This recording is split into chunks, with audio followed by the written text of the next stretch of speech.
Hey guys. So இப்போ உங்களுக்கு ஒரு விஷயம் வேணும்னா அதை நீங்கள் நம்புனீங்கன்னா universe itself come and help you அப்படின்னு சொல்லுவாங்க இல்லையா? அந்த மாதிரி ஒரு விஷயம் தான் என் லைஃப்பில் நடந்துச்சு. ஒரு 3 இயர்ஸ் முன்னாடி கேட்டிங்க அப்படின்னா நான் வந்து ஹோம் கட்டுறதா அதெல்லாம் ரொம்ப கஷ்டம். லைக் எஜுகேஷன் லோன் இருக்குது, மேரேஜ் லோன் இருக்குது, ஃபஸ்ட் பார்னாக இருந்துட்டு நிறைய ரெஸ்பான்சிபிலிட்டிஸ் இருந்தனால கல்யாணம் ஆனதுக்கப்புறம் ஒரு 3 இயர்ஸ்க்கு முன்னாடி கேட்டிருந்தா நான் கண்டிப்பாக அதெல்லாம் பாசிபிளே இல்லை அப்படின்னு சொல்லி பேசிகிட்டு இருந்த காலம் உண்டு. பட் ஆனால் இப்போது நானும் என் ஹஸ்பண்டும் சேர்ந்து பண்ண மேனிஃபெஸ்டேஷன் இப்போ ரியாலிட்டிக்கு வந்திருக்கு அப்படின்னே சொல்லலாம்.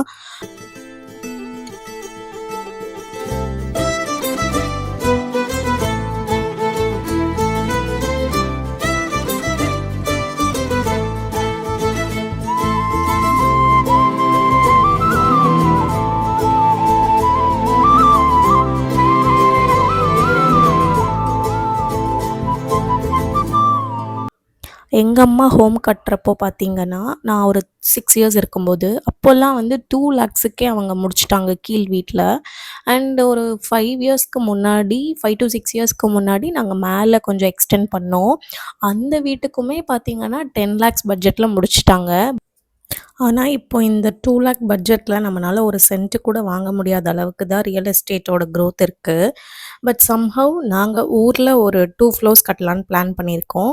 அண்ட் ஆல்சோ நாங்கள் மேஸ்திரி வச்சு கன்ஸ்ட்ரக்ட் மெட்டீரியல்ஸ் எல்லாம் நாங்களே வாங்கி கொடுத்து பண்ணலாங்கிற பிளானில் இருக்கோம். பட் ரேட்ஸ் வந்து கண்டிப்பாக போக போக மாறும். நாங்கள் எஸ்டிமேட் பண்ண அளவுக்கு வருதான்னு தெரியல, பட் போக போக தெரியும்.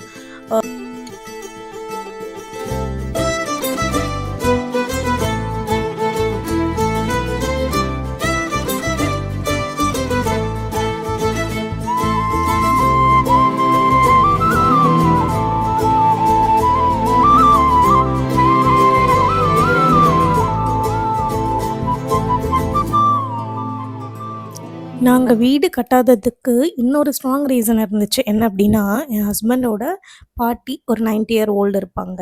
அவங்க வந்து அந்த வீட்டிலேயே வாழ்ந்து பழகிட்டாங்க. அவங்க யூகத்திலே எல்லா திங்ஸும் வச்சு அந்த மாதிரி பார்த்து பழகுனனால சரி அவங்கள ஏன் நாங்கள் டிஸ்டர்ப் பண்ண வேண்டாங்கிறக்காக வெயிட் பண்ணோம்.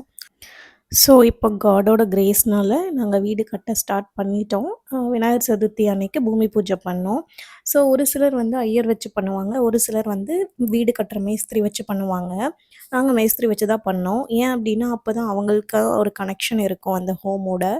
அண்ட் அந்த அன்னைக்கே நாங்கள் போரு போட்டுடலாம் அப்படின்னு பிளான் பண்ணோம். ஏன்னா அந்த அன்னைக்கு எல்லாருமே அவைலபிளாக இருந்தோம். அண்ட் மோஸ்ட்டாக நாங்கள் ட்ராவல் பண்ணுற மாதிரியே எல்லாத்துக்குமே லீவ் அண்ட் அவைலபிளாக இருக்கனால அந்த அன்னைக்கு போர் போடலான்னு பிளான் பண்ணோம். ஸோ ரெசிஸ்டிவிட்டி டெஸ்ட் வச்சு வாட்டர் லொக்கேட் பண்ணிவிட்டு போர் போட ஸ்டார்ட் பண்ணோம். எங்களுக்கு ஒரு 250 பாயிண்ட்லேயே தண்ணி வர ஆரம்பிச்சிருச்சு. ஸோ நாங்கள் அரௌண்டு 700 வரைக்கும் போட்டோம். எங்களை மாதிரியே இருக்க மிடில் கிளாஸ் ஃபேமிலிக்கு வீடுங்கிறது வால்ஸ் அண்ட் டைல்ஸ் மட்டும் கிடையாது. அது ஒரு கைண்ட் ஆஃப் ஐடென்டிட்டி, ஒரு பெருமை, ஒரு பிக்கஸ்ட் அச்சீவ்மெண்ட்னு கூட சொல்லலாம்.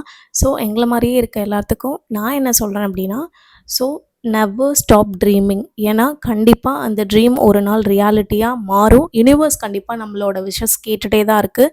அதை கண்டிப்பாக நிறைவேற்றக்கூடிய சக்தி இந்த யூனிவர்ஸ்க்கு இருக்குது. ஸோ அதுக்கான எஃபர்ட் போட்டுகிட்டே இருந்தீங்கன்னா கண்டிப்பாக ஒரு நாள் அது வந்து ரியாலிட்டிக்கு வரும். And also house related development and updates நான் நெக்ஸ்ட் வர வீடியோஸில் சொல்கிறேன். Stay tuned. அண்ட் ஏதாவது டவுட்ஸ் இருந்தால் கண்டிப்பாக கமெண்ட் பண்ணுங்கள்.